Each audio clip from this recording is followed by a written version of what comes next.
নমস্কার বন্ধুরা, আমি ঝুমাস ক্রিয়েশনে তোমাদের স্বাগত। আজ আমি তোমাদের সাথে একটা দারুণ স্বাদের লোভনীয় রেসিপি শেয়ার করব। সোয়াবিনের পরোটা। এই সোয়াবিনের পরোটা তোমরা ব্রেকফাস্টেও খেতে পারো, আবার ডিনারেও খেতে পারো। খেতে কিন্তু অসাধারণ হয়। বাচ্চা থেকে বড় এটা সবারই খুব ভালো লাগবে। এই সোয়াবিনের পরোটা করতে আমরা একটা বাটিতে ময়দা, নুন, চিনি আর সাদা তেল দিয়ে ময়াম দেবো। তার আগে আমি বলে রাখি বন্ধুরা, আমার এই রেসিপি যদি তোমাদের ভালো লাগে তাহলে তোমরা আমার চ্যানেলটাকে সাবস্ক্রাইব করে দিয়ে লাইক, কমেন্ট আর শেয়ার করে দিও, আর পাশে থাকা বেল বাটনটা প্রেস করে দিও। ময়দাটা আমার ভালো মতো ময়াম হয়ে গেছে। এইবার আমরা এটা অল্প করে জল দিয়ে দিয়ে মাখবো। ময়দাটা ভালো করে মাখা হয়ে গেলে আমরা এটাকে কিছুক্ষণ ঢাকা দিয়ে রেখে দেব। এবার এই সোয়াবিনের পরোটা খাওয়ার জন্য আমরা একটা মশলা দই তৈরি করব। এই মশলা দই তৈরি করতে আমি একটা বাটিতে টক দই নিলাম, হাফ চামচ লঙ্কার গুঁড়ো, 1 চামচ জিরের গুঁড়ো, 2 চামচ চিনি আর সামান্য নুন দিয়ে এটাকে ভালো করে ফেটাবো। মশলা দইটা আমার রেডি হয়ে গেছে। এবার এটাকে আলাদা রেখে দিয়ে আমি এবার সোয়াবিনগুলোকে সিদ্ধ করব। গরম জলে সোয়াবিনগুলো দিয়ে এর মধ্যে অল্প নুন দিয়ে ভালো করে ফোটাবো। একবার হলেও বন্ধুরা তোমরা এই রেসিপিটা করে দেখো আর কমেন্টে জানিও কেমন হয়েছে। দেখো সোয়াবিনগুলো ফুটে গেছে। এবার আমরা এটাকে একটা জায়গায় ঢেলে উপর দিয়ে ঠান্ডা জল দিয়ে দেবো। দিয়ে তারপর ভালো করে জল চিপে মিক্সার গ্রাইন্ডারে এটাকে পেস্ট করে নেব। দেখো সোয়াবিনের পেস্ট রেডি। এইবারে আমরা একটা গ্রেটারে 2টো পেঁয়াজ, 4-5টা লঙ্কা, অল্প আদা আর 10-12টা রসুন দিয়ে গ্রেট করে নিলাম। এরপর কড়াইতে সর্ষের তেল দিয়ে সামান্য জিরে ফোড়ন দিলাম। তোমরা তো জানো বন্ধুরা, আমার পুরনো চ্যানেলটা কোনো রকমভাবেই আমি রিকভারি করতে পারিনি। তাই তোমাদের কাছে আমার অনুরোধ, তোমরা আমার এই নতুন চ্যানেলটা সাবস্ক্রাইব করে দিয়ে আমার পাশে থেকো, বন্ধু হয়ে আমার পাশে সারা জীবন থেকে যেও। জিরেটা ভাজা হয়ে গেছে। এবার আমরা গ্রেট করা পেঁয়াজ, আদা, রসুন, লঙ্কাটা দিয়ে দিলাম। এটা দেওয়ার পর কিছুক্ষণ আমরা এটাকে ভাজবো। 3-4 মিনিট মতো এটাকে ভাজতে হবে। লাল লাল করে ভাজা হয়ে গেলে এটার মধ্যে আমরা একটা সিদ্ধ আলু ম্যাশ করে দেব। সিদ্ধ আলুটা দিয়ে আমরা আবার কিছুক্ষণ নাড়ব। আলুটাকে তেলের মধ্যে ভালো করে মিশিয়ে নেব।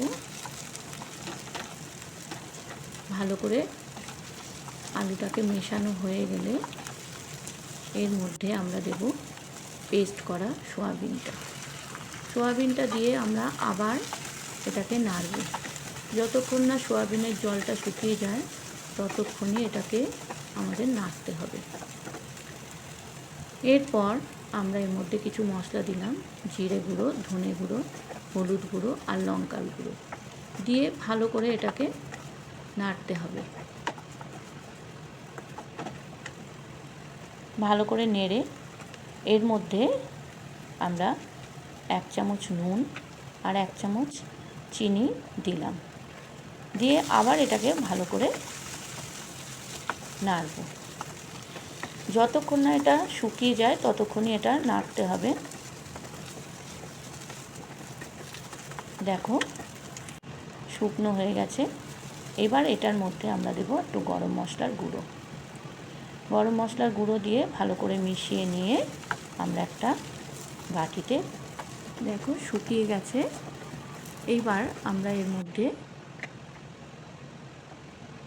একটা বাটিতে এটাকে ঢেলে রাখলাম। আমার সোয়াবিনের পরোটার পুর রেডি। এবার ময়দাটা ভালো করে মেখে নেব। ময়দাটা কিন্তু খুব সফট হয়ে গেছে। মেখে এবার এটাকে লেচি করব। লেচিগুলো কিন্তু একটু বড় বড় করবে বন্ধুরা, কারণ সোয়াবিনের পুরটা যদি এর মধ্যে দাও তাহলে বেলার সময় ফেটে যেতে পারে, তাই লেচিগুলোকে একটু বড় করতে হয়। আমার লেচিগুলো সব করা হয়ে গেছে। এবার লেচিগুলোতে কিভাবে পুর ভরতে হবে আমি দেখিয়ে দিচ্ছি। লেচিগুলো এইভাবে বাটির মতো করে এর মধ্যে পুরটা দিয়ে ভালো করে মুখটা বন্ধ করে আমরা পাকিয়ে রেখে দেব। আরও একটা তোমাদের দেখাই, এইভাবে বাটিটা বানাতে হবে। বানিয়ে এর মধ্যে পুরটা দিয়ে মুখটা ভালো করে বন্ধ করে পাকিয়ে লেচিগুলো রেডি করব। এইভাবে আমি সব লেচিগুলো করে নিলাম। এরপরে আমরা পরোটাটা বেলবো। পরোটাটা অল্প তেল দিয়ে গোল গোল করে বেলবো, বেশি বড় করতে যাব না, তাহলে ফেটে যাবে। একটু মোটাই হবে পরোটাটা। তারপর তাওয়ায় দিয়ে এপিঠ ওপিঠ সেঁকে এর মধ্যে তেল দিয়ে লাল লাল করে ভাজতে হবে। অসম্ভব খেতে সুন্দর হয় বন্ধুরা, একবার তোমরা করে এটাকে দেখো, আর অবশ্যই কমেন্টে জানিও কেমন হয়েছে খেতে। দেখো কত সুন্দর লাগছে। এইভাবে আমি আর একটা তোমাদের দেখিয়ে দিচ্ছি। এইভাবে দুপিঠ সেঁকে নিয়ে তেল দিয়ে আবার ভালো করে ভেজে নাও। ভাজা হয়ে গেলে আমরা এবার সার্ভ করব। দেখো আমার পরোটা রেডি। এবার আমরা সার্ভ করব। মশলা দই দিয়ে সোয়াবিনের পরোটা কেমন লাগলো তোমাদের, তোমরা অবশ্যই জানিও বন্ধুরা। তোমরা আমার পাশে থেকো, অনেক ভালোবাসা দিও। ধন্যবাদ।